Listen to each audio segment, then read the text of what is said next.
Hello everyone, my name is Vaibhav Tiwade. I am from Triple IT 3 City and I am pursuing my BTech and I am in my second year and my branch is Computer Science.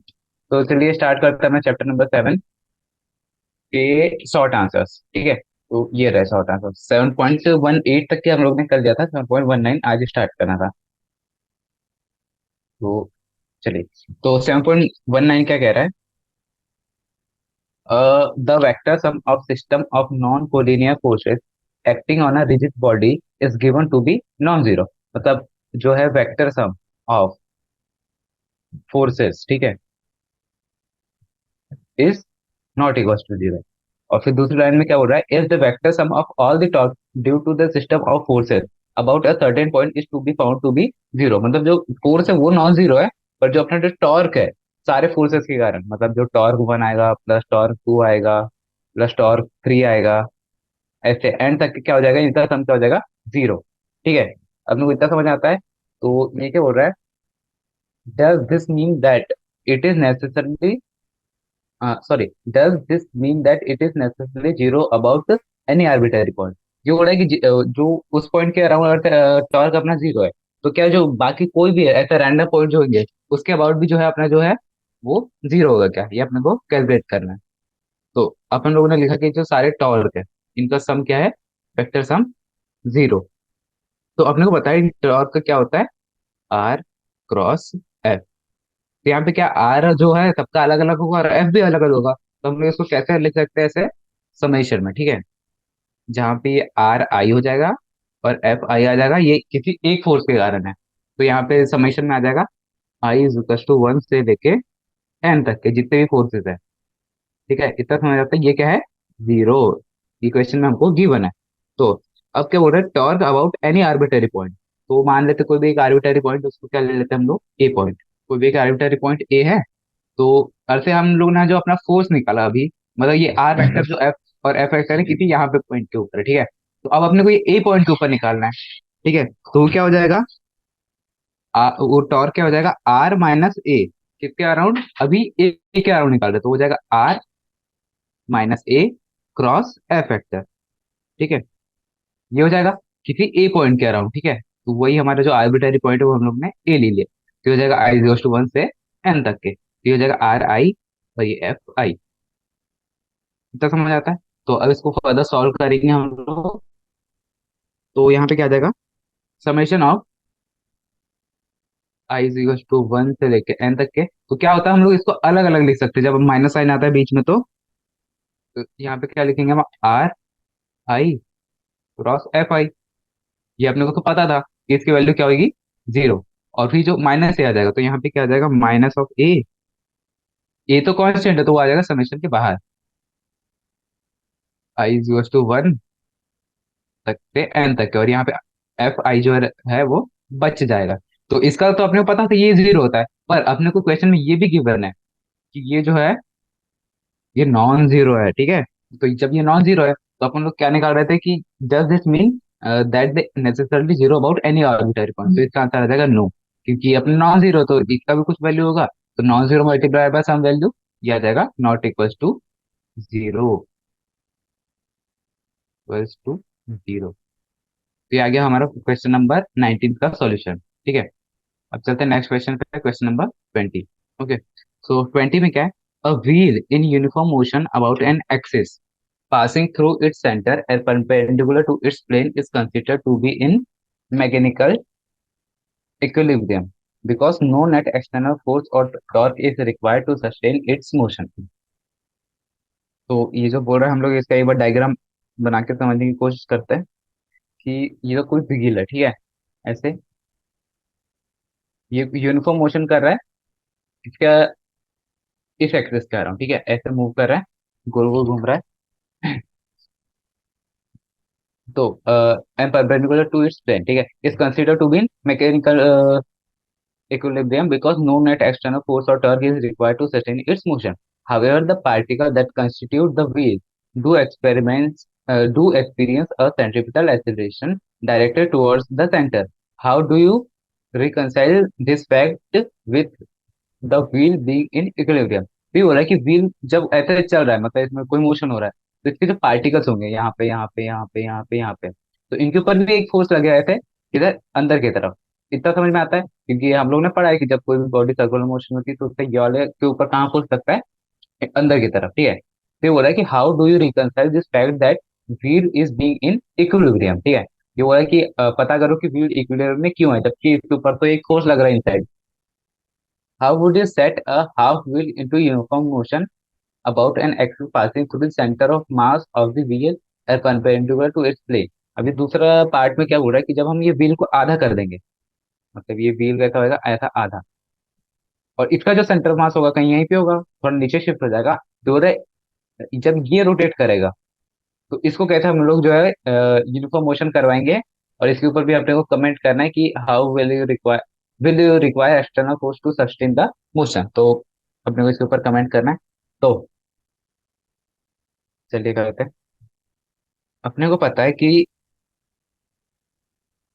जो internal elastic forces है वो क्या करते हैं, अपने जो centripetal acceleration है particle के, उसको क्या करते हैं, इंक्रीज करते हैं। कौन से फोर्सेस, इंटरनल इलास्टिक फोर्स है, ये क्या करते हैं उसका सेंट्रीपिटल फोर्स को इंक्रीज करते हैं। क्यों? क्योंकि इलास्टिक फोर्सेस भी एक टाइप के फोर्सेस ही है ना। जो वो जो अपन लोग पॉइंट्स की बात करें, मतलब ऐसे छोटे छोटे पॉइंट्स की बात करें, उनके ऊपर भी तो वो फोर्स लग ही रहे। तो वो क्या करते हैं, उससे सेंट्रीपिटल एक्सेलरेशन है उसको इंक्रीज करते हैं।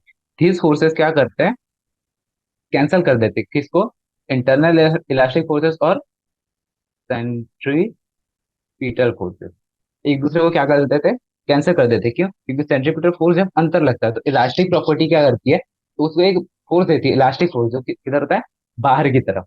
दैट्स वाई ये जो अपना व्हील रहता है, जो चक्का जिसको बोलते हैं, वो इक्विलिब्रियम में रहता है।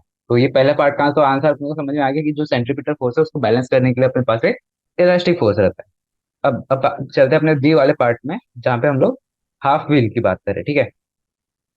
तो in the half wheel the distribution of mass about the centre of mass is not symmetrical. अपने को इतना समझ आता है, क्योंकि ये जो अपने चक्कर रहेगा ऐसा रहेगा, और ये कहीं इस पॉइंट कर रहा हूँ, थोड़ा डायग्राम गलत बन गया, इस पॉइंट के अराउंड गोल गोल घूमेगा।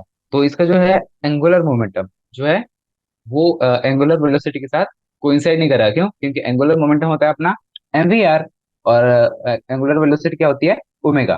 तो इन दोनों की जो डायरेक्शन होगी वो थोड़ी अलग अलग होगी। क्यों? क्योंकि जो अपना सिमेट्रिक रहता था ऐसे चक्का, तो इसमें एंगुलर मोमेंटम भी इधर रहता था और एंगुलर वेलोसिटी भी इधर रहती थी। पर इसमें क्या होगा, एंगुलर मोमेंटम थोड़ा अलग हो जाएगा और एंगुलर वेलोसिटी थोड़ी अलग हो जाएगी। तो क्या होएगा, इस पे एक एक्सटर्नल टॉर्क पड़ेगा इसके कारण, किसके कारण, मोमेंटम के कारण। तो सॉरी, ये एंगुलर मोमेंटम और एंगुलर वेलोसिटी एक डायरेक्शन में नहीं होंगे। तो अपने को क्या चाहिए, एक्सटर्नल टॉर्क चाहिए जो इसको बैलेंस कर पाए, ताकि ये इक्विलिब्रियम में रह पाए, इक्विलिब्रियम। क्योंकि अपने को पता है जब ये दोनों सेम नहीं होते, एंगुलर मोमेंटम और एंगुलर वेलोसिटी जब सेम नहीं होते, तो इसके ऊपर एक अलग सा फोर्स आएगा जो इसके जो मोशन है इसको डिस्टॉर्ट करना चाहेगा। तो इसके लिए अपने को एक एक्सटर्नल फोर्स चाहिए जो इसको इक्विलिब्रियम में रख पाए, ठीक है। तो यहाँ पे जो हमारा बी वाला पार्ट भी सॉल्व हो गया कि yes we need a external force to be it in equilibrium motion, ठीक है। तो अब चलते हैं अब नेक्स्ट क्वेश्चन पे, क्वेश्चन नंबर 21, ठीक है। तो क्वेश्चन नंबर 21 क्या बोल रहा है, a door is hinged at one end and is free to rotate about the vertical axis. तो ये अपना फिगर 7.10 देखना है। ये जो अपना डोर है, ये जो है यहाँ पे दीवार से क्या है, फिक्स है, ठीक है। तो ये यहाँ पे तो बंद हुआ है, पर ये ऐसे ऐसे मूव कर सकता है, कैसे, ऐसे और ऐसे मूव कर सकता है। इतना समझ में आता है, अपने घर पे भी दरवाजा है। तो does its weight causes any torque about this axis. तो बोला कि इसके वेट के कारण इस एक्सिस के अराउंड, किस एक एक्सिस के अराउंड कोई टॉर्क आएगा या नहीं आएगा, इतना अपने को पता करना। Give your answer, give reason for your answer, ठीक है। तो अपने को पता है कि according to the diagram, diagram से सीधे से दिख रहा है जो अपना वेट है किधर होएगा, नीचे की साइड, नीचे की साइड मतलब माइनस वाई एक्सिस में, ठीक है। ये जो अपना डोर है ऐसा है, तो ये अपनी वाई एक्सिस है और ये एक्स एक्सिस है। तो अपना जो वेट है वो नीचे की तरफ, मतलब माइनस वाई एक्सिस की तरफ, ठीक है। ओके। तो अपना जो फोर्स होता है, सॉरी, जो अपना क्या होता है, टॉर्क होता है, वो क्या होता है, आर क्रॉस एफ। जब आर वेक्टर और एफ वेक्टर एकदम परपेंडिकुलर सॉरी पैरेलल हो, तो इनके बीच में क्या होता है, साइन थीटा क्या हो जाता है, जीरो। तो क्योंकि साइन 0 डिग्री क्या होता है, वन, सॉरी साइन 0 डिग्री क्या होता है, जीरो। तो जब आर और एफ जब वो एकदम पैरेलल हो, तो इनके बीच में क्या होता है, टॉर्क जो होता है, नेट टॉर्क जीरो हो जाता है। तो अपने को यहाँ पे पता है कि हम लोग किस एक्सिस अराउंड निकाल रहे हैं, वाई वाली एक्सिस के अराउंड, ठीक है। और जो अपना कहते हैं एफ वेक्टर, वो भी किधर है, एफ मतलब क्या, अपना एम जी की बात करें, वो भी अपने माइनस वाई डायरेक्शन में। तो जो अपना वो हो जाएगा आर क्रॉस एफ, ये क्या हो जाएगा, आर एफ साइन थीटा। और साइन थीटा की वैल्यू अपनी हो जाएगी साइन जीरो, क्योंकि दोनों पैरेलल है, एक ही डायरेक्शन में। तो ये ओवरऑल टर्म कितना हो जाएगा, जीरो। तो यहाँ पे क्या है, अपना net torque is equal to zero, torque is equal to zero. इतना समझ आ गया अपने को। तो इसका आंसर भी हो जाएगा कि जो अपना नेट टॉर्क है उसको नहीं लगेगा। अब चलते हैं नेक्स्ट क्वेश्चन पे।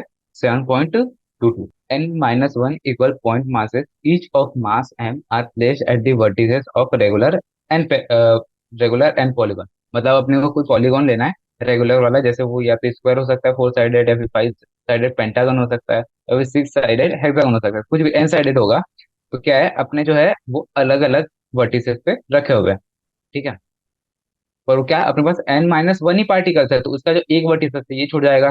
सेम इन सब में भी आपने रखे तो एक वर्टिसेस अपना खाली रह जाएगा, ठीक है।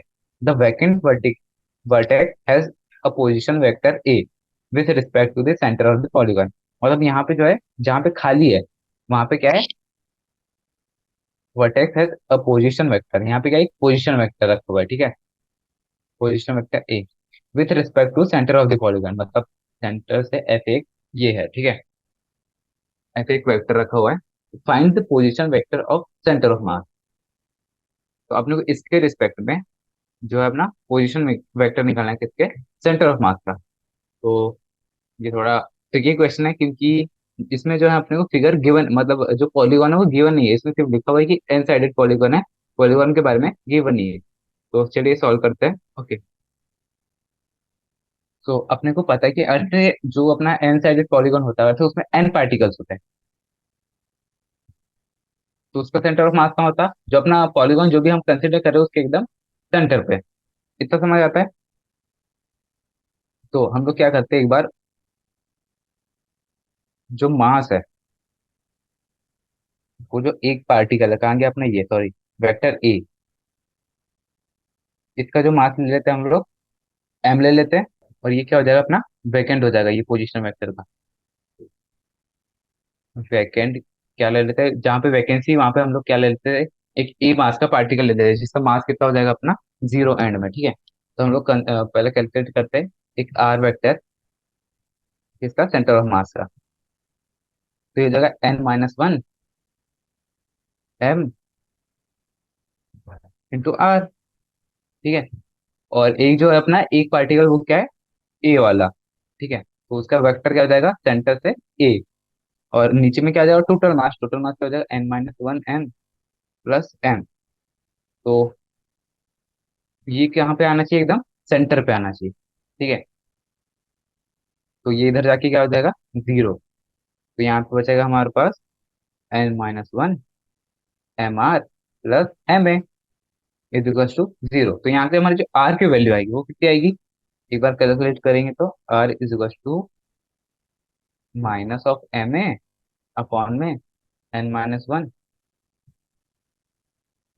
एम, ठीक है। तो एम से एम कैंसिल हो गया, तो जो आर आ जाएगा वो आ जाएगा minus of A by n-1, A vector, ठीक है, और ये आर वेक्टर। तो हम लोग ने यहाँ से क्या कैलकुलेट किया, negative sign depict that centre of mass lies in the opposite side of the nth vertex, ठीक है। तो जो आर वेक्टर आएगा ये आ जाएगा, जो हमारा ए वेक्टर है, ए वेक्टर किधर रहेगा, जो हम लोग ने अभी वो बनाया था, ए वेक्टर जो रहेगा, जैसे यहाँ पे खाली मास है, ए वेक्टर इस साइड था, तो अपने जो सेंटर ऑफ मास है वो इस डायरेक्शन में आ जाएगा, ठीक है। तो इस डायरेक्शन में आ जाएगा, ये उसका वेक्टर। तो ये हम लोग ने अभी अभी फाइंड किया है, ओके ओके। सो चलिए अब चलते हैं नेक्स्ट वाले क्वेश्चन पे। यहाँ पे हमारा 22 वाला क्वेश्चन भी सॉल्व हो गया। अब चलते हैं लॉन्ग आंसर्स पे, okay. So long answer, find the centre of mass of uniform. तो अपने को बताना है कि centre of mass of a half disc और सेकंड वाटर डिस्क। तो ये काफी लेंदी होने वाला है, इसमें हमको इंटीग्रेशन वगैरह करना पड़ेगा। पर आपको जो है इसका जो रिलेशन जब हम लोग निकालेंगे अभी सॉल्व करके उसको, या तो आप ये लोग याद रख ले तो आपके लिए ज्यादा अच्छा हो जाएगा। तो चलिए पहले अपना ए वाला पार्ट करते हैं, हाफ डिस्क। ठीक है। तो जो अपनी हाफ डिस्क है उसका हमको मास कंसीडर करना पड़ेगा, तो उसका मास कितना ले लेते हैं, एम ले लेते हैं। ठीक है। उसका एरिया कितना हो जाएगा, पाई आर स्क्वायर बाय 2। तो अपना मास पर यूनिट एरिया क्या हो जाएगा, मास पर यूनिट हो जाएगा अपना this डिवाइड बाय this, तो ये हो जाएगा 2m bye pi are square. ये क्या हो जाएगा, mass per unit area, per unit mass per unit area. ठीक है। तो अब जो है हम लोग भी अपनी हाफ डिस्क है, एक बार उसको ड्रॉ कर लेते हैं। ठीक है। मान लीजिए ऐसी कोई हाफ डिस्क है। ठीक है। ये ये रही रेडियस और इसका मास क्या है, एम। तो हम लोग क्या कंसिडर करते हैं कि ये जो डिस्क है जैसे छोटे छोटे रिंग से बनी होगी। यहाँ पे एक रिंग होगी, फिर इसके बाजू में एक दूसरी रिंग होगी, एकदम जिसके इसके बीच में डिस्टेंस जो है अपन लोग जीरो लेंगे। तो ऐसे जब हम बहुत सारी जो रिंग है उन सबको मिलाएंगे तो अपने पास क्या बनेगी, एक डिस्क। इतना समझ आता है। तो हम लोग ऐसे कोई आर्बिटरी ऐसे एक रिंग ले लेते हैं। ठीक है। हाँ। और जो इसका मतलब सरफेस एरिया जो है इसका, ये पर्टिकुलर वाली रिंग का, ये कितना हो जाएगा, पूरा सरफेस एरिया, ये पूरा माइनस ये छोटा वाला सरफेस एरिया। ठीक है। ये हो जाएगा इस रिंग का सरफेस एरिया। तो इसकी रेडियस हम लोग क्या ले लेते हैं, टोटल रेडियस यहाँ से यहाँ तक की आर ले लेते हैं, स्मॉल आर। और इसकी थिकनेस कितनी ले लेते हैं हम लोग, डी आर ले लेते हैं। तो इसका पूरा पूरा एकदम पूरा फुल का कितना आ जाएगा surface area, pi R plus D R का होल स्क्वायर बाय 2। और ये जो अंदर साइड का ये वाला पोर्शन अंदर वाला, तो इसका एरिया कितना हो जाएगा, पाई आर स्क्वायर बाय 2। और इन दोनों को जब हम सेपरेट करेंगे तो अपनी जो रिंग है इसका सरफेस एरिया आ जाएगा। ठीक है। तो अब लोग हम लोग इसको थोड़ा अच्छे से कॉमन वगैरह निकाल लेते हैं कुछ कुछ चीजें। चलिए पाई बाय 2, इसको हम लोग ओपन कर लेंगे तो आ जाएगा R square plus D R square plus 2 D R D R square, 2 R D R minus of R square. तो यहाँ से भैया आर स्क्वायर और आर स्क्वायर कैंसिल हो जाएगा। तो अपने पास क्या बचेगा, pi by 2 plus D R square minus of 2 R D R. तो अब जो अपनी मास ऑफ स्ट्रिप है वो क्या हो जाएगा, जो हमने मास पर यूनिट एरिया निकाला था ये, जब हम उसको ये रिंग के एरिया से मल्टीप्लाई करेंगे जो अपना अभी आया है ये वाले एरिया से, तो अपना क्या आ जाएगा, वो रिंग का मास आ जाएगा। ठीक है। ये भी अभी इजी चल रहा है, सब कुछ इजी चल रहा है। तो हम लोग कर लेते हैं अब दोनों को मल्टीप्लाई, तो ये आ जाएगा 2m/π² multiply by pi r D r. ठीक है। ये आ गया अपना pi r D r. Okay. Okay. तो अब आगे चलते हैं थोड़ा।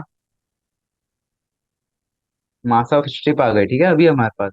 तो इसको थोड़ा सॉल्व करेंगे तो ये आ जाएगा 2m/r², पाई से पाई कैंसिल, ये आ जाएगा आर डी आर।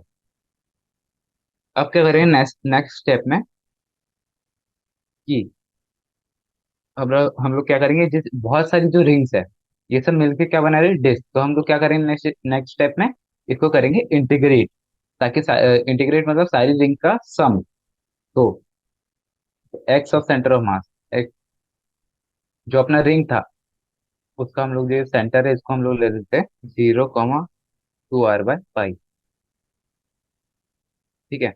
ये क्या हो जाएगा अपना centre of mass of the strip, मतलब इसका सेंटर ऑफ मास कहीं यहाँ पे होगा। तो इसका सेंटर ऑफ मास हो जाएगा ये, अपने को ये रिजल्ट जो है ये पता है। तो एक्स जो सेंटर ऑफ मास हो जाएगा, ऐसी सारी का सम, ऐसी सारी रिंग्स का सम, ये क्या हो जाएगा 1/m, तो कॉमन आ जाएगा इंटीग्रेशन ऑफ एक्स। ठीक है। ठीक है। ये कहाँ से कहाँ तक हो जाएगा, 0 से r तक है। क्यों, क्योंकि ऐसी अपनी छोटी छोटी रिंग कहाँ से चालू होगी, 0 से स्टार्ट होगी और कहाँ तक जाएगी, आर रेडियस तक के जाएगी। तो ये 0 से r तक है, तो इसको हम लोग थोड़ा आगे सॉल्व करते हैं। ये हो जाएगा 0 से r तक, जो अपना x हो जाएगा वो क्या हो जाएगा, x क्या हो जाएगा 0, तो ये हो जाएगा 10 dm। तो ये हो जाएगा 0। ठीक है, इतना समझ आता है। तो अपना जो x of centre of mass आ गया वो कितना आ गया, 0। अब हम लोग ऐसे वाई कोऑर्डिनेट भी कैलकुलेट करेंगे। वाई कोऑर्डिनेट के लिए क्या है, Y of centre of mass is equal to 1/m, 0 से r तक के। फिर से, फिर आ जाएगा वाई ऑफ dm। तो जो हमने यहाँ पे dm निकाला था वो क्या हो जाएगा, स्मॉल मास ऑफ रिंग। तो यहाँ पे आ जाएगा 0 से r, 2r/पाई। ये हम लोग ने अभी अभी पीछे निकाला था, तो यहाँ पे आ जाएगा 2m/r², r dr। ठीक है। अब इसको फर्दर सॉल्व करेंगे और लिमिट वगैरह पुट करेंगे इसमें। तो यहाँ पे जो है r और ये r और ये dr है, तो इसका इंटीग्रेशन हो जाएगा r³। तो काफी सारी चीजें कॉमन निकल रही थी, 2 से 2 4 कॉमन निकल गया, m भी कॉमन निकल गया, बाई पाई r² भी कॉमन निकल गया, और ये m से m जो है कैंसिल हो जाएगा अभी थोड़ी देर में, तो ये हो गया कैंसिल। अब यहाँ पे क्या बचेगा, r²। तो r² का इंटीग्रेशन होता है r³/3। तो एक बार r पुट करेंगे लिमिट में और एक बार 0 पुट करेंगे, तो एक बार r³ - 0। ये हमने लिमिट में पुट कर दी। तो अब ये हो जाएगा 4, ये r² से r³ कैंसिल, 4r/पाई। यहाँ पे अपॉन में 3 भी आएगा, अपॉन में 3 पाई। तो ये अपना रिजल्ट क्या आ गया, y का। तो अब जो अपना टोटल जो सेंटर ऑफ मास है वो कितना हो जाएगा, x, y। तो x क्या गया था अपना 0 और y कितना आ गया था 4r/3 पाई। ओके। तो चलिए अब जो अपना रिजल्ट है एक बार उसको एनालाइज करते हैं। जो अपनी डिस्क है ये, जब हम इसका सेंटर रहते ये 0,0 माने तो इसका सेंटर ऑफ मास कहाँ लाई करेगा, 4r/3 पाई डिस्टेंस ऊपर। ठीक है। तो ये अपना पहला पार्ट सॉल्व हो गया। अब चलते हैं नेक्स्ट पार्ट पे। तो अभी हम लोग ने किसके लिए सॉल्व किया, सर्कुलर हाफ डिस्क के लिए। अब किसके लिए करेंगे, जो अपनी यूनिफॉर्म क्वार्टर डिस्क के लिए। क्वार्टर डिस्क कैसे हो जाएगी, एक बार उसको देख लेते हैं ऐसे। तो हम फिर से इसको क्या लेंगे, 0,0। तो इसका जो हो जाएगा mass per unit area of quarter disc, उसके लिए क्या था अपना m/πr/4। क्यों, क्योंकि ये क्वार्टर है, तो ये हो जाएगा मास पर यूनिट एरिया। तो इसको क्या लिख सकते हैं, 4m/πr। तो जैसे जो अभी हम लोग ने जो है वाई एक्सिस के अराउंड जो निकाला था वो कितना आया था, 4r/3 पाई। ये क्यों हम लोग ने डायरेक्ट लिख दिया, क्योंकि यहाँ पे जो है अपना लोग फिर से करते इंटीग्रेट करे वाई एक्सिस के लिए। तो ये जो इंटीग्रेशन कहाँ से जाएगा, 0 से लेके r तक के, फिर से जाएगा। और ये जो मास वगैरह वो सब कुछ सेम है, तो y जो हो जाएगा, y का सेंटर ऑफ मास क्या हो जाएगा, 4r/3। जब y का ये होगा तो अच्छा हम लोग इसको रोटेट करके देखें, तो ये जो x वाला है ये भी सिमिलर हो जाएगा y की। तो इसका जो x ऑफ सेंटर ऑफ मास आएगा ये भी y के इक्वल आ जाएगा। x ऑफ सेंटर ऑफ मास क्या आ जाएगा, 4r/3 पाई। ये भी किसके इक्वल आ जाएगा, x of centre of mass is equal to y of centre of mass is equal to y of centre of mass of half disc. क्यों, क्योंकि हम लोग जब इंटीग्रेट करेंगे दोनों को कहाँ से करेंगे, 0 से r तक की। तो इसलिए जो रिजल्ट आने वाला है वो सेम आने वाला है। तो ये आ जाएगा 4r/3 पाई, ये भी आ जाएगा 4r/3 पाई। ये क्या होगा, इसके कोऑर्डिनेट्स। तो एक बार फिर से जो आंसर है उसको एनालाइज करते हैं। जो अपनी ये है क्वार्टर वाली डिस्क, तो इसका क्या हो जाएगा, इसका 4r/3 पाई इधर और 4r/3 पाई इधर। तो इसका जो सेंटर ऑफ मास आएगा कहीं पे, यहाँ पे आएगा। ठीक है। तो ये हमारा क्वेश्चन नंबर 23 सॉल्व हो गया। अब चलते हैं नेक्स्ट क्वेश्चन नंबर 24 पे। तो क्वेश्चन नंबर 24 बोल रहा है, two disc of moment of inertia I1 and I2 about their respective axis normal to disc and passing through the centre. मतलब ये कोई डिस्क है और ये एक डिस्क है, तो इनका मोमेंट ऑफ इनर्शिया क्या है, I1 और I2, and rotating with angular speed ω1। ये ω1 से घूम रहा है और ये ω2 से घूम रहा है। Are brought into contact face to face with their axis of rotation coincidence.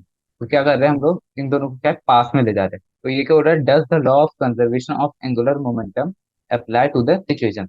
मतलब जब हम इन दोनों को पास में ले जाएंगे तो ये क्या हो रहा है कि जो अपना एंगुलर मोमेंटम जो रहेगा वो कंजर्व रहेगा या नहीं रहेगा।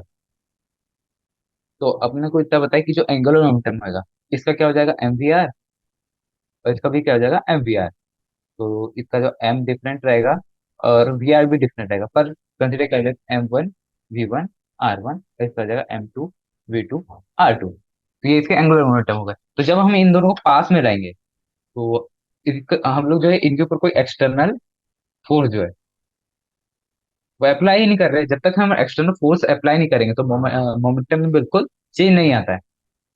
तो सीधे सीधे जो अपना एंगुलर मोमेंटम रहेगा वो कंजर्व रहेगा। क्यों? क्योंकि हम लोग एक्सटर्नल फोर्स लगा ही नहीं रहे। तो अब चलते हैं अपने इसके बी वाले पार्ट में, find the angular speed of the two disc system. तो जब हमने उन्हें इन दोनों को चिपका दिया तो अपने को क्या निकालना है इसका, वो एंगुलर मोमेंट एंगुलर स्पीड। ठीक है। तो चलिए अब ये थोड़ा लेंथी होने वाला है। ओके, तो अपने को पता है कि L F is equal to L I, क्योंकि ये अभी अभी हम लोग ने बात की कि एंगुलर मोमेंटम जो है कंजर्व रहेगा। तो ये क्या हो जाएगा आई ओमेगा, जब हम दोनों इन दोनों को चिपका देंगे, क्योंकि दोनों जो है एक ही ओमेगा से ओमेगा एंड में, दोनों डिस्क साथ साथ में। और जो इनिशियल है तो दोनों का अलग अलग, तो ये हो जाएगा I one omega one plus I two omega two. तो यहाँ से जो अपना ओमेगा आएगा वो कितना आएगा, I one omega one plus I two omega two. और जो टोटल आई है ये क्या हो जाएगा I one plus I two. Moment of inertia थोड़ी चेंज होगा। तो ये अपना क्या आ गया फाइनल वाला मोमेंट ओमेगा। ठीक है। तो ये अपने को निकालना था। अब क्या सी वाले पार्ट में क्या बोल रही है, find the calculate the loss in kinetic energy of the system in the process. तो अपने बोला कि जो अपनी एंगुलर मोमेंटम वो तो चेंज नहीं होगा, पर जो काइनेटिक एनर्जी उसमें तो लॉस हो गई, क्योंकि दोनों जब टकराएंगे तो उनकी स्पीड में डिफरेंस आएगा। तो चलिए चेक करते काइनेटिक एनर्जी में चेंज। तो काइनेटिक एनर्जी फाइनल वाली वो क्या हो जाएगी, kinetic energy rotational plus kinetic energy translation होते हैं। ठीक है। तो ट्रांसलेशन तो यहाँ पे जीरो ही, क्यों? क्योंकि आप लोग मूव नहीं कर रहे, सिर्फ और सिर्फ रोटेट कर रहे हैं।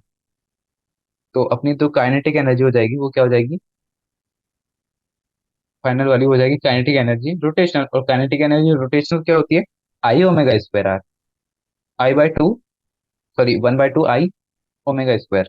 तो जो अपना आई हो जाएगा वो क्या हो जाएगा I one plus I two, I one plus I two. और ओमेगा स्क्वायर क्या हो जाएगा, जो अभी अभी हम लोग ने नीचे कैलकुलेट किया था ये वाला रिलेशन। तो यहाँ पे पुट कर देते ओमेगा स्क्वायर की वैल्यू, ये हो जाएगी I one omega one plus I two omega two upon में I one plus I two. ठीक है। फिर आई वन से I one plus I two से I one plus I two cancel, तो ये स्क्वायर भी है तो यहाँ पे एक ही कैंसिल होगा और एक रह जाएगा। ठीक है।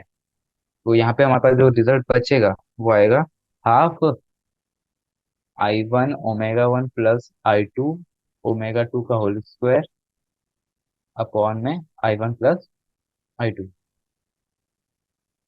ठीक है। अब जो हम लोग आगे करेंगे वो क्या है, जो काइनेटिक एनर्जी है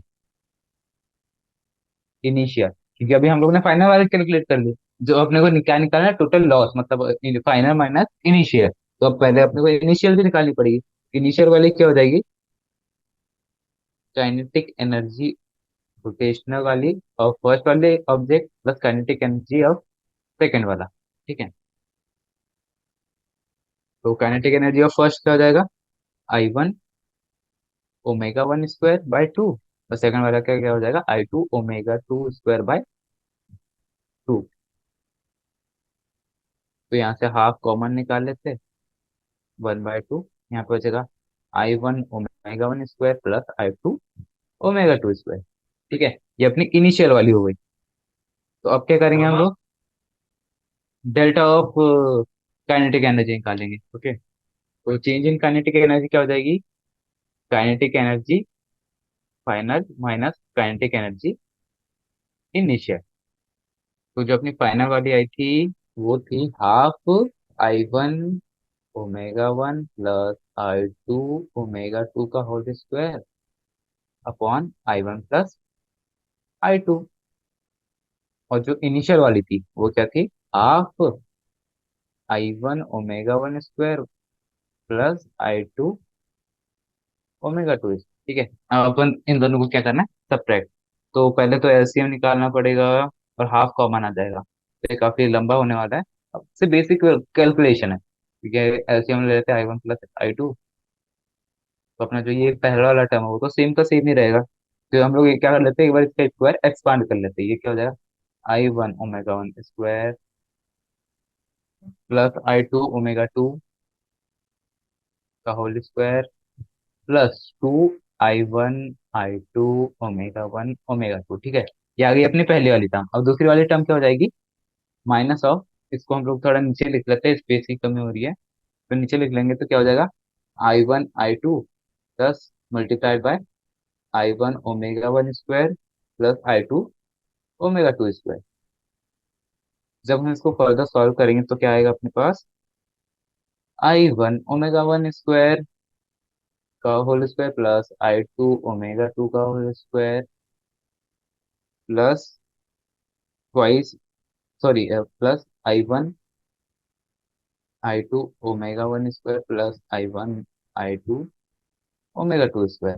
तो अब क्या करेंगे, इन दोनों में क्या है, माइनस साइन, तो हम लोग क्या करेंगे, इसमें से काफी सारी टर्म कैंसिल होती है, जैसे और ये वाली और ये वाली टर्म कैंसिल होगी, और जो है अपनी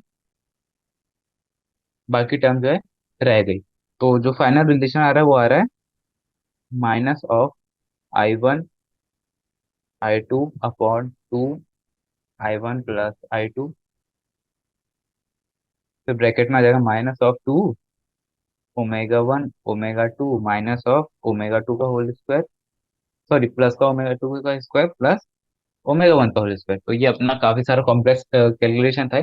बाकी था बहुत इजी, बस अपने फाइनल माइनस इनिशियल करनी थी, वो थोड़ा लेंदी होने के कारण थोड़ा ऐसे दिख रहा है। तो अपने को इतना समझ आ रहा है कि ये जो है, इसको और थोड़ा आगे करेंगे तो ये आएगा minus of I1 I2 upon में 2I1 प्लस I2। तो यहाँ पे बचेगा अपना ओमेगा 1 माइनस ओमेगा 2 का होल स्क्वायर। तो ये दिख रहा है कि अपना जो है वो नेगेटिव आ रहा है। ठीक है, तो नेगेटिव भी आ रहा है क्योंकि अपना लॉस हुआ है। क्वेश्चन भी गिवन था कि लॉस इन काइनेटिक एनर्जी, तो लॉस इन काइनेटिक एनर्जी क्या हो जाएगा, इतना, इसका मैग्नीट्यूड, तो माइनस साइन हटा देंगे तो ये हो जाएगा अपना इतने का लॉस हुआ। ठीक है, तो अपना सी वाला हो गया। अब डी वाला क्या है, अकाउंट फॉर दिस लॉस। तो लॉस क्यों हो रहा है, क्योंकि जब हम इन दोनों को चिपकाएंगे, ठीक है, तो इन दोनों के बीच में क्या होगा, फ्रिक्शन पैदा होएगा, और जो फ्रिक्शन के कारण जो होगी, दोनों की जो है ओमेगा वो क्या हो जाएगा, सेम हो जाएगा, और दोनों की स्पीड जो है रिड्यूस हो जाएगी। तो इसका मेन रीजन क्या हो जाएगा, friction, friction between the moving surface of the disc. तो अपना जो है अपना क्वेश्चन नंबर 24, काफी सारा लेंदी था, वो भी फिनिश हो गया। अब चलते क्वेश्चन नंबर 25 पे। ओके, सो क्वेश्चन नंबर 25, इसमें अपनी जो है काफी सारे 6 पार्ट्स हैं, तो देखते एक एक करके सारे। तो चलिए, a disk R is rotating with an angular speed of omega naught about a horizontal axis. It is placed on a horizontal table. The coefficient of friction is mu k। तो जो अपनी एक बार डायग्राम बना देते, तो अपनी disc है वो ऐसी है, और वो ओमेगा नॉट से ऐसे घूम रही है, और ये जो इसका कहते हैं फ्रिक्शन ऑफ कोफिशिएंट क्या है यहाँ पे, म्यू के, इस जमीन पे। ठीक है, इसकी अपने को कंडीशन जो है वो गिवन है, और कुछ गिवन है क्या, ओके, तो ये ऐसे ही है। हाँ, ये सब अपने को गिवन है। तो ये क्या पूछा है, चलिए एक एक पार्ट करते ए पार्ट। ये क्या बोल रहा है, what was the velocity of its centre of mass before being brought in contact with the table. जब ये कॉन्टेक्ट जो है इसका टेबल के साथ नहीं हुआ था, तो इसका जो है वेलोसिटी ऑफ सेंटर ऑफ मास क्या था। तो जब ये टेबल पे नहीं था, ये अपनी एक्सिस के अराउंड जो ऐसे ऐसे ऐसे ऐसे घूम रही थी, ये अपनी एक्सिस के अराउंड, ये जो है ट्रांसलेशन मोशन नहीं करी थी, इसका जो वेलोसिटी ऑफ सेंटर ऑफ मास का हो जाएगा 0। तो ये हो गया अपना पहले पार्ट का आंसर। अब चलते बी पार्ट। तो बी पार्ट क्या हो रहा है, what happens to the linear velocity of a point on its ring when placed in contact with the table. तो ये पूछ रहा है कि इसकी जो लीनियर वेलोसिटी है उसमें क्या चेंज होगा जब इसको टेबल के ऊपर रख देंगे। तो क्या होगा, ये डिस्क ऐसे ऐसे ऐसे ऐसे अभी घूम रही है, ठीक है, इस डायरेक्शन में। जैसे हम इसको टेबल के कांटेक्ट में लाएंगे, और यहाँ पे जो फ्रिक्शन है जिसका कोफिशिएंट म्यू के है, तो ये क्या होएगा, ऐसे घूमने के कारण इसके ऊपर एक आगे वाला फोर्स लगेगा, जिसके कारण ये जो सेंटर ऑफ मास है ये आगे की तरफ मूव करेगा। तो इसका सीधा सीधा आंसर आ जाएगा, when the disc is placed in contact with the table due to friction velocity of the point on the rim. तो इसमें क्या आ जाएगी, वेलोसिटी आ जाएगी कौन सी, लीनियर वेलोसिटी आ जाएगी, मतलब ये आगे बढ़ने लगेगा, ठीक है। What happens to the linear speed of the center of mass when disk is placed in contact with the table? तो ओके, सो अब क्या बोल रहा है, जो अपन सी पार्ट है उसमें क्या है, पहले हम लोग ये किसी रैंडम पॉइंट की बात कर रहे थे जो रिंग पे था। तो अभी ये जो सेंटर मास की बात कर रहा है, तो जो अपना सेंटर ऑफ मास है उसका एक्सेलरेशन कितना हो जाएगा, acceleration is equal to mu k into g. G क्यों, ये कैसे आया, तो जो अपना ये जो है वो इधर कितना लगा रही है, एम जी फोर्स लगा रही है, ठीक है, रिम अपनी नीचे, और इसके ऊपर जो फ्रिक्शनल फोर्स है वो किधर लग रहा है, पीछे की तरफ। तो ये क्या करेगा, इसको ऐसे ऐसे घुमाएगा, तो ये क्या होगा, आगे बढ़ेगा ये चक्का। तो इसका जो एक्सेलरेशन हो जाएगा वो क्या हो जाएगा, आगे की साइड, जिसका वैल्यू कितना हो जाएगा, म्यू के जी। इतना समझ आता है। लीनियर स्पीड क्या होगी, धीरे धीरे इंक्रीज करेगी, क्यों, क्योंकि इसमें जो है एक्सेलरेशन है, तो एक्सेलरेशन के होने के कारण जो इसकी लीनियर स्पीड धीरे धीरे इंक्रीज करेगी। तो ये जो अपना सी पार्ट है ये भी हो गया। अब डी पार्ट पे चलते हैं। What force is responsible for the effect in B and C. तो ठीक है, तो फ्रिक्शन जो है वो जो है वो है responsible for the linear velocity, क्योंकि फ्रिक्शन नहीं रहता तो ये क्या होती है, जो अपनी जो डिस्क थी वो वहीं वहीं वहीं वहीं ऐसे घूमते रहती, आगे बढ़ती नहीं। लेकिन फ्रिक्शन के कारण क्या हो रहा है, इधर टाइप फोर्स लग रहा है, तो उसको बैलेंस करने के लिए ये जो है अपनी रिंग आगे जाएगी, ठीक है। तो इसका आंसर आ जाएगा डी वाले का, फ्रिक्शन। तो अब चलते हैं नेक्स्ट वाले पार्ट पे। What condition should be satisfy for rolling to begin. अभी जो ई वाला पार्ट है ये थोड़ा कॉम्प्लेक्स है तो इसको समझना पड़ेगा। इसमें रोलिंग वाला कॉन्सेप्ट आ गया। तो जो अपनी डिस्क है, अपने को ये तो पता चलेगा कि जैसे ही कांटेक्ट में आएगी इस पे फ्रिक्शन लगेगा और ये आगे बढ़ने लग जाएगी। पर रोलिंग में क्या होता है, रोलिंग में क्या होता है, अपनी जो वेलोसिटी है वो क्या हो जाती है, ओमेगा आर। वेलोसिटी कौन सी, इधर वाली, ये जो वेलोसिटी ये तो ओमेगा आर होती है, ये जो आगे वाली वेलोसिटी होती है ये भी जाती है अपनी ओमेगा आर। तो ठीक है, तो ये होती है रोलिंग की कंडीशन। ये तो ये कंडीशन हमने हमेशा याद रखनी चाहिए। तो जो अपना फोर्स है कैलकुलेट कर लेते हैं, फोर्स कितना होता है, एम इंटू ए, एक्सेलरेशन कितना है अपना, एफ बाय एम। तो फोर्स कितना लग रहा है, वो अपना कौन सा वाला फोर्स, ये वाला कौन सा, फ्रिक्शनल फोर्स जितना लगेगा उतनी फोर्स अपने को आगे साइड लगेगा। तो फोर्स हो जाएगा mu k into normal, normal क्या है, एम जी अपॉन एम। तो ये हो जाएगा म्यू जी, म्यू के जी।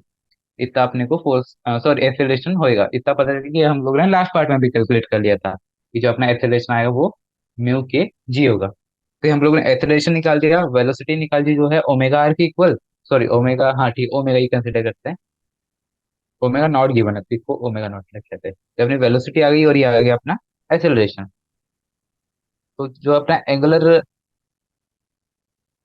रिटार्डेशन जो प्रोड्यूस होगा ड्यू टू फ्रिक्शनल फोर्स, क्यों, क्योंकि जो अपना फ्रिक्शनल फोर्स है वो तो इधर लग रहा है, तो उसके कारण एक रिटार्डेशन जो है एंगुलर रिटार्डेशन क्रिएट होगा। तो वो कितना हो जाएगा, वो हो जाएगा आर क्रॉस एफ, क्योंकि वो इस साइड इस डायरेक्शन में लग रहा है ना, आर क्रॉस एफ बाय आई। तो आर अपना हो जाएगा आर, और जो अपना फोर्स लग रहा है वो क्या हो जाएगा, म्यू के एम जी अपॉन में आई।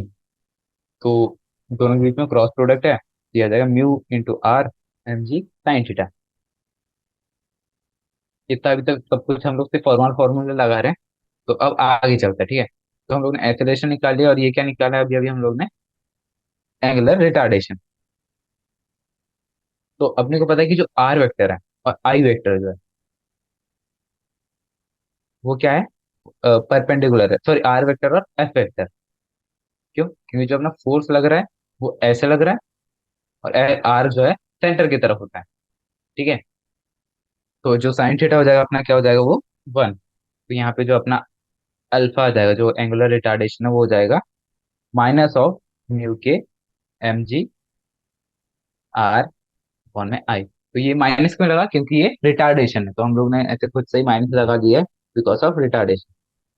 तो अपन क्या करेंगे अब कैलकुलेट आगे। तो हम लोग क्या करेंगे, velocity of centre of mass is equal to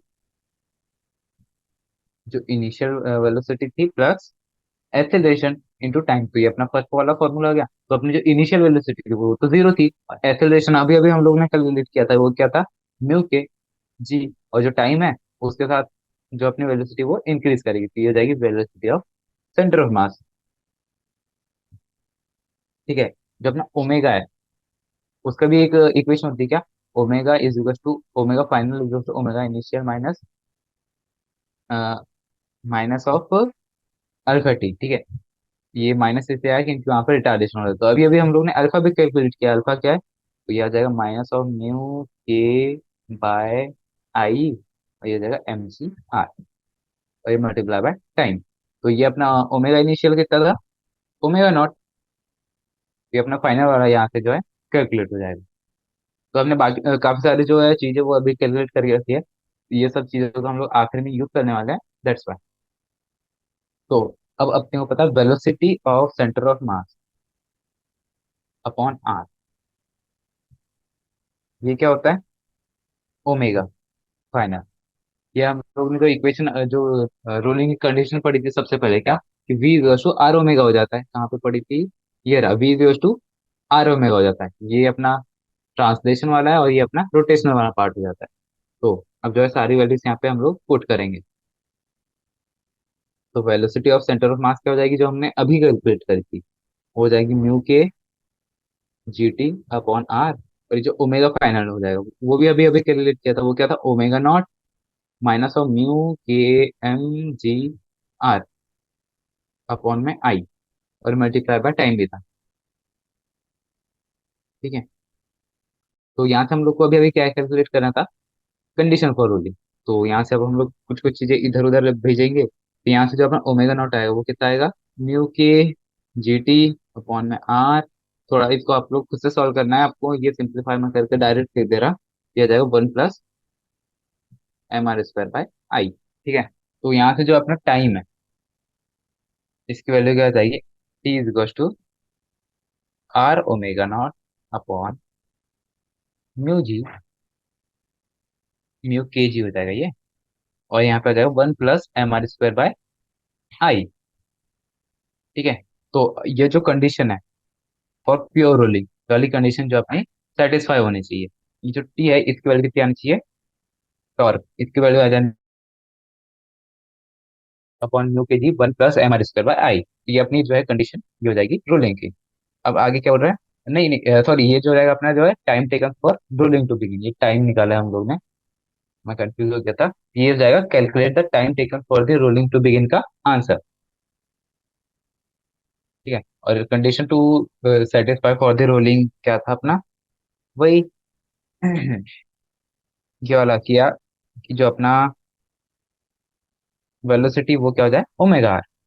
ये जो अपना क्वेश्चन नंबर 25 भी सॉल्व हो गया। आप चलते क्वेश्चन नंबर 26 पे। तो क्वेश्चन नंबर 26 बोला, two cylindrical hollow drums of radius R and two R and of common height H are rotating with angular velocities anticlockwise and clockwise. ठीक है। तो अपने ये कोई ऐसे ये है, और एक और सिलेंडर। ठीक है। तो इनकी हाइट जो है वो सेम है, बस रेडियस में डिफरेंस है। तो एक जो है क्लॉकवाइज घूम रहा है और एक एंटी क्लॉकवाइज घूम रहा है। ठीक है। Fixed are their axes fixed are parallel in a horizontal plane separated by 3r plus this delta. They are now brought in contact. तो क्या हो रहा है, इनके बीच में जो पहले ये जो इसका रेडियस टू आ रहा है और इसका रेडियस आर है। ठीक है। तो इनके बीच में जो पहले था ये क्या था, डेल्टा था। तो ये जो डेल्टा है हम लोग इसको धीरे धीरे कम कर रहे हैं और पास में ला रहे हैं। तो ये क्या हो रहा है, show the frictional forces just after the contact. ये बोल रहा है कि दोनों के कॉन्टेक्ट के बाद जो फ्रिक्शनल फोर्स होगा कितना होगा, नहीं फ्रिक्शनल फोर्स से क्या होगा, तो frictional force acting between the two cylindrical hollow drums जो है वो ऐसे लगेगा। मतलब ये अपना छोटा वाला ड्रम हो जाएगा, ये अपना बड़ा वाला ड्रम हो जाएगा। अर्थ हम लोग ऊपर से देखे तो एक एक का जो घूमने का डायरेक्शन वो कैसा है, ऐसा है, और एक का डायरेक्शन ऐसा है। तो इसमें जो फ्रिक्शनल फोर्स लगेगा एक के ऊपर इस साइड लगेगा और एक के तरफ इस साइड लगेगा, ताकि उन दोनों की जो वेलोसिटी है कुछ देर बाद मैच कर जाए। तो लेफ्ट वाला ड्रम जो है उसके ऊपर किधर लगेगा, ऊपर साइड, और जो राइट वाला ड्रम है उसमें नीचे साइड। ठीक है। ये जस्ट आफ्टर द कॉन्टेक्ट है। और सेकंड वाला क्या बोल रहा है, identify forces and torque external to the system just after the contact. ये बोला फोर्स और जो है टॉर्क उसको कैलकुलेट करो। ओके, जो अपना फोर्स हो जाएगा तो एफ नेट क्या हो जाएगा, जीरो हो जाएगा। क्यों? क्योंकि नेट जो अपना जो फोर्स लगा रहे हैं हम लोग बाहर से कितना लगा रहे हैं, जीरो। तो एफ नेट तो हो जाएगा जीरो, पर एफ वन जो हो जाएगा वो कितना हो जाएगा, is two F double dash. ठीक है, तो ये एफ वन क्या है, इसके ऊपर लगने वाला फोर्स, इधर साइड। और जो एफ टू वाला जो फोर्स है वो इधर लगने वाला फोर्स। ठीक है, और ये दोनों क्या हो जाएंगे, इक्वल हो जाएंगे।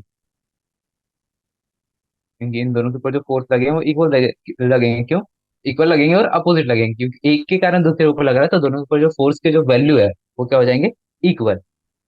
तो जो नेट एक्सटर्नल टॉर्क हो जाएगा वो कितना हो जाएगा, हो जाएगा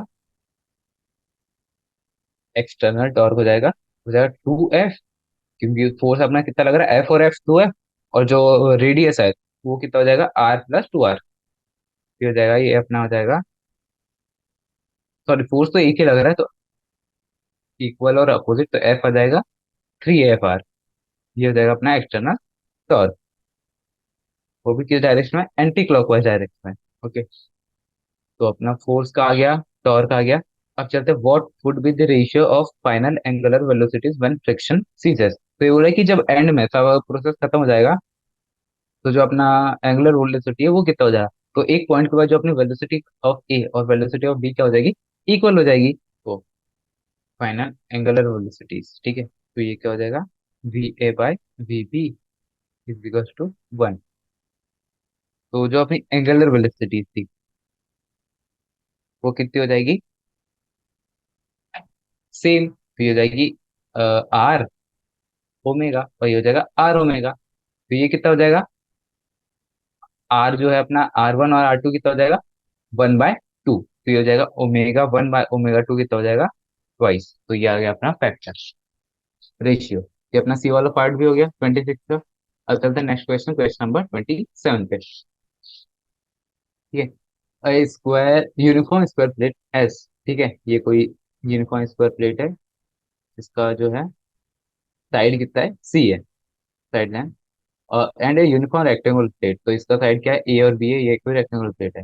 have identical areas and masses, तो इनका एरिया जो है और मास जो है वो इक्वल है। ठीक है, तो ये क्या बोला, शो दैट आई ऑफ, अच्छा तो ये बोला moment of energy of this and this is equal in about x वाला वो, sorry angular moment of rectangle, angular moment, sorry moment of inertia of rectangle और moment of inertia of square about x axis is less than one. ये अपने को proof करना है। तो जो पहला वाला है ये तो काफी ज्यादा इजी हो जाएगा। क्यों? क्योंकि जो angular momentum of, sorry moment of inertia of rectangle वो कितना हो जाएगा, बी स्क्वायर। क्योंकि ये जो है अपना एक्स एक्सिस हो जाएगा, तो ये जो डिस्टेंस हो जाएगी ये कितनी हो जाएगी, बी। तो ये हो जाएगा बी स्क्वायर। और जो मास है उन दोनों का इक्वल है, तो ये रेशियो लेटर तो मास को कंसिडर करने की कोई जरूरत नहीं है। और फिर जो ये हो जाएगा सी, ये कितना हो जाएगा, सी स्क्वायर। तो जो मास वाला पार्ट है हम लोग ने कैंसिल कर दिया है। तो सिंपली अपने को पता है कि जो बी है इट इज लेस देन सी। ये डायग्राम से हमको दिख रहा है। तो जो ये इसका टोटल ओवरऑल आएगा ये लेस देन वन आएगा। तो ये पहला वाला तो पार्ट तो प्रूफ हो गया। अब दूसरा वाला सेम, क्या आ जाएगा, moment of inertia of R upon moment of inertia of S in Y axis is greater than one. तो फिर से हम लोग वही कंसिडर करेंगे जो अपनी यहाँ पे आर आ जाएगी। ये लोग हमको देखना है कि इस बार इस एक्सिस पे आराम निकालना है। ठीक है, इतने इसके लेंथ कितनी हो जाएगी, ए स्क्वायर। ठीक है, और ये एस के कितना हो जाएगा, सी स्क्वायर। तो क्लियरली हमको डायग्राम से दिख रहा है कि ए इज ग्रेटर देन सी। तो ये जो इसका रेशियो क्या हो जाएगा, ग्रेटर देन वन। ये अपना ये वाला पार्ट भी हो गया। अब चलते हैं थर्ड वाले पार्ट पे, जेड के अराउंड। ठीक है, जेड ऑफ रेक्टेंगल और I of z of square is greater than one. तो अपने को पता है आई ऑफ जेड आर कितना हो जाएगा, ये हो जाएगा अपने किसका, रेक्टेंगल का। तो रेक्टेंगल का क्या होता है, वन बाय ट्वेल्व एम तो मास तो सेम ही है, तो मास को कंसिडर ही नहीं करना है। ए स्क्वायर प्लस बी स्क्वायर, और ये हो जाएगा आई ऑफ जेड एस कितना हो जाएगा 1/12 ए स्क्वायर प्लस सी स्क्वायर। तो जब हम इन दोनों का रेशियो लेंगे तो काफी सी चीजें कैंसिल हो जा रही है, यहाँ पे बचेगा अपना a square plus c square, a square plus b square upon 2c square. ठीक है, तो ये जो है अपना a square plus b square is greater than 2c square. कैसे? तो जो अपन लोग है कोई भी एक बार रैंडम जो है पॉइंट मान के देख लेते हैं, कैसे? तो दोनों का एरिया जो है इक्वल है, अपने को पता है a into b is two c square.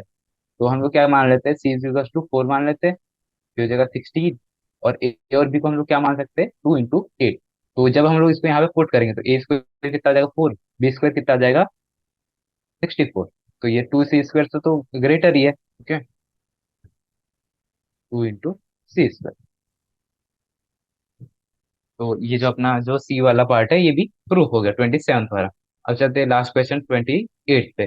तो 28 वाला क्या बोला, a uniform disc of radius R is resting on a table on its rim, the coefficient of friction between disc and table is mu. ये है, और इसके बीच में friction कितना है, म्यू है, जिसका कोफिशिएंट है म्यू। तो now the disc is pulled with the force of F, तो इसको हमने एफ फोर्स से आगे खींचा है, as shown in the figure. What is the maximum value of f for which the disc rolls without slipping? तो अपने को क्या करवानी है, रोलिंग। तो अपने को रोलिंग की कंडीशन जो है वो पता है साफ साफ। तो रोलिंग की कंडीशन क्या होती है, v is equal to omega R. ठीक है, तो ये अपनी ट्रांसलेशन वाला भी हो जाएगा और ये रोटेशन वाला पार्ट हो जाएगा। तो अर्थ हम इसको एफ फोर्स से आगे खींच रहे हैं। ठीक है, तो फ्रिक्शन किधर लगेगा, पीछे की साइड। ये हो जाएगा माइनस ऑफ एफ, और इसका एक्सेलरेशन कितना हो जाएगा, मास इंटू एक्सेलरेशन। इतना समझ में आता है, ये इजी वाला। फिर जो अपना अल्फा हो जाएगा वो कितना हो जाएगा, A/R, क्योंकि प्योर रोलिंग है ना। तो प्योर रोलिंग में क्या होता है, alpha is equal to A/R। तो अब आगे चलते हैं। तो जो अपना टॉर्क होएगा वो कितना हो जाएगा, नेट टॉर्क। तो नेट टॉर्क क्या हो जाएगा अपना, F cross R plus F cross R vector. तो जो अपना R वेक्टर हो जाएगा फोर्स का, तो ये तो एकदम सेंटर के ऊपर लग रहा है, तो ये क्या हो जाएगा अपना 0। ठीक है, और ये जो अपना फ्रिक्शन का जो है वो कितना आ जाएगा, Fr। ठीक है, तो नेट टॉर्क कितना आ गया, Fr। तो अब जो अपने जो वाला कंडीशन था क्या, torque is equal to I alpha. ये भी अपने को पता होता है कि torque is always equal to I alpha. तो अब काफी सारी चीजें हम लोग जो है सब्स्टिट्यूट करेंगे, तो ये हो जाएगा अपना Fr is equal to I alpha. तो आई क्या हो जाता है अपना डिस्क का, half mr square, half mr square. और जो अल्फा है वो अभी अभी हम लोगों ने कैलकुलेट किया था A/R। तो यहाँ पे आर से आर कैंसिल हो जाएगा, तो ये आ जाएगा 2f, ये 2 को इधर ट्रांसफर कर लेंगे तो 2f, आर से फिर R cancel is equal to ma। ठीक है, तो जो अपनी पहली वाली कंडीशन थी कौन सी वाली, ये वाली f minus F is equal to m है, तो यहाँ पे हम लोग स्मॉल f की वैल्यू पुट करेंगे। तो यहाँ से आ जाएगा f minus F is equal to M A. तो अपनी f की वैल्यू हो जाएगी ma/2। तो अपने जो फोर्थ आ जाएगा वो कितना आ जाएगा, 3f, क्योंकि m हो जाएगा 2f ना, तो ये हो जाएगा 3 ऑफ f। ठीक है, ये अपना जो रिजल्ट आया इतना।